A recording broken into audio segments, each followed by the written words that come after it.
हरे कृष्णा। गुड्डू की दुनिया में आप सभी का बहुत बहुत स्वागत है। तो आज हम हरी हरी बोल सीरीज में आपके लिए एक बहुत ही सुंदर कथा लेकर आए हैं जिसका शीर्षक है कर्म और भाग्य। तो कथा प्रारंभ करते हैं। एक ही घड़ी मुहूर्त में जन्म लेने पर भी सबके कर्म और भाग्य अलग अलग क्यों? एक बार एक राजा ने विद्वान ज्योतिषी की सभा बुलाकर प्रश्न किया।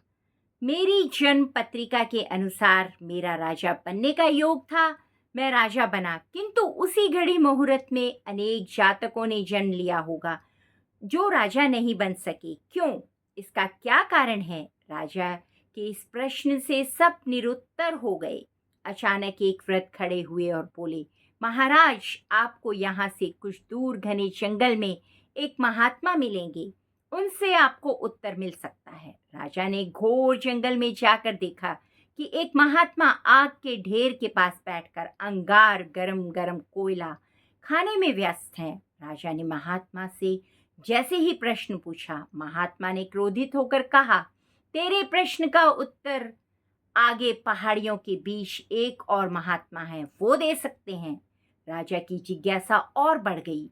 पहाड़ी मार्ग पर पार कर बड़ी कठिनाइयों से राजा दूसरे महात्मा के पास पहुंचा। राजा हक्का बक्का रह गया। दृश्य ही कुछ ऐसा था। वे महात्मा अपना ही मांस चिमटे से नोच नोच कर खा रहे थे। राजा को महात्मा ने भी डांटते हुए कहा, मैं भूख से बेचैन हूँ, मेरे पास समय नहीं है। आगे आदिवासी गांव में एक बालक जन्म लेने वाला है जो कुछ ही देर तक जिंदा रहेगा। वह बालक तेरे प्रश्न का उत्तर दे सकता है। राजा बड़ा बेचैन हुआ।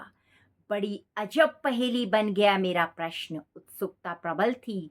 राजा पुनः कठिन मार्ग पर पार कर उस गांव में पहुंचा। गांव में उस दंपति के घर पहुंचकर सारी बात कही।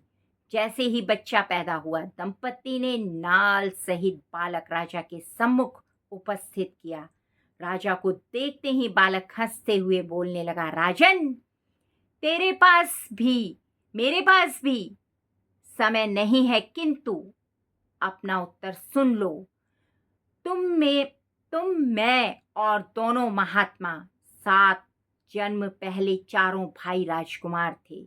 एक बार शिकार खेलते खेलते हम जंगल में 3 दिन तक भूखे प्यासे भटकते रहे। अचानक हम चारों भाइयों को आटे की एक पोटली मिली। हमने उसकी 4 बाटी सेकी। अपनी बाटी लेकर खाने बैठे ही थे कि भूख प्यास से तड़पते हुए एक महात्मा वहां आ गए। अंगार खाने वाले भाई से उन्होंने कहा, बेटा, मैं 10 दिन से भूखा हूं, अपनी बाटी में से मुझे भी कुछ दे दो। मुझ पर दया करो, जिससे मेरा भी जीवन बच जाए। इतना सुनते ही भैया गुस्से से भड़क उठे और बोले, तुम्हें दे दूंगा तो मैं क्या खाऊंगा? आग! चलो भागो यहाँ से। वे महात्मा फिर मांस खाने वाले भाई के निकट आए। उनसे भी अपनी बात कही, किंतु उन भैया ने भी महात्मा से गुस्से में आकर कहा कि बड़ी मुश्किल से ये बाटी प्राप्त हुई है, तुम्हें दे दूंगा तो मैं क्या खाऊंगा? मांस नोच कर खाऊंगा। भूख से लाचार वे महात्मा मेरे पास भी आए, मुझसे भी बाटी मांगी, किंतु मैंने भी भूख में धैर्य खोकर कह दिया कि चलो चलो आगे बढ़ो, मैं क्या भूखा मरूं? अंतिम आशा लिए वो महात्मा, हे राजन, आपके पास भी आए, दया की याचना की। दया करते हुए खुशी से आपने अपनी बाटी में से आधी बाटी आदर सहित उन महात्मा को दे दी।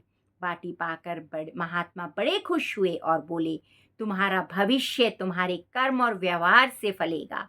बालक ने कहा, इस प्रकार उस घटना के आधार पर हम अपना अपना भोग भोग रहे हैं। और वो बालक मर गया। धरती पर एक समय में अनेकों फल फूल खिलते हैं, किंतु सबके रूप, गुण, आकार, प्रकार, स्वाद भिन्न होते हैं। राजा ने माना कि शास्त्र भी 3 प्रकार के हैं, ज्योतिष शास्त्र, कर्तव्य शास्त्र और व्यवहार शास्त्र। जातक सब अपना किया, अपना दिया, अपना लिया ही पाते हैं। बहुत ही सुंदर शिक्षा है। यही है जीवन। सदैव प्रसन्न रहिए, जो प्राप्त है वही पर्याप्त है। धन्यवाद। कर्म करते रहिए, दान पुण्य करते रहिए। जो हम दान करके जाएंगे ना, वही हमारे आगे आएगा। धन्यवाद। अगर आपको कहानी अच्छी लगी हो तो इसे लाइक, सब्सक्राइब और शेयर करना ना भूलें। और भगवान का भजन करते रहें, गुरुओं का धन्यवाद, आभार प्रकट करते रहें। हमेशा शुक्राना कीजिए भगवान का, जो मिल रहा है वो बहुत है, उसी में संतुष्ट रहना सीखिए। धन्यवाद। जय जय श्री राधे लिखिए कमेंट्स में।